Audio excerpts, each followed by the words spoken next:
आज आश्विन वद्य त्रयोदशी म्हणजेच आज धनत्रयोदशी। या धनत्रयोदशीच्या मुहूर्तावरती आपल्या घरातील वेगवेगळे अलंकार, सोने नाणे, पिढीदास असलेले काही सुवर्ण हे धुवून पुसून स्वच्छ करून मग सायंकाळी प्रदोषकाळी याची पूजा करावी लागते। ही पूजा करत असताना भगवान विष्णू, लक्ष्मी, कुबेर, योगिनी, गणेश आणि नागदेवता यांची सुद्धा आज पूजा करावी लागते।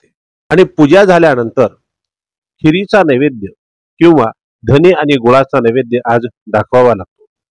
या धनत्रयोदशीच्या पूजेमध्ये मात्र झेंडूचे फुलं हे अत्यंत महत्त्वाचे सांगितलेले आहेत।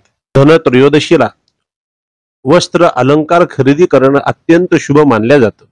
काही ठिकाणी पूजा झाल्यानंतर पायसाचा सुद्धा नैवेद्य दाखवला जातो।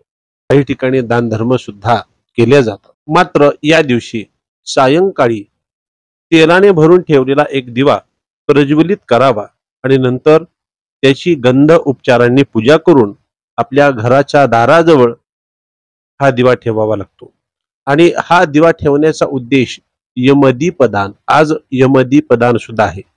यमा प्रित्यर्थ एक दिवा आपल्या दारामध्ये ठेवावा लागतो।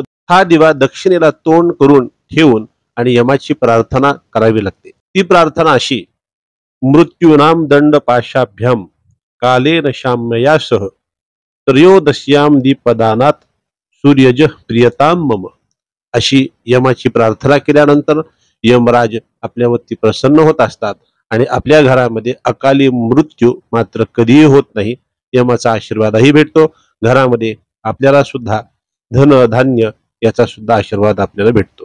तर आज या मुहूर्तावर, धनत्रयोदशीच्या मुहूर्तावरती पूजन करून यमासाठी एक दिवा आपल्या दारामध्ये अवश्य लावावा। माहिती जर आवडली तर इतरांना सुद्धा शेअर करा। आपले काही प्रश्न असतील तर कमेंट बॉक्समध्ये कमेंट करा। आपल्या प्रश्नाचे उत्तर आम्ही जरूर देऊ। दिवाळीच्या आपल्या सगळ्यांना खूप खूप शुभेच्छा। धन्यवाद।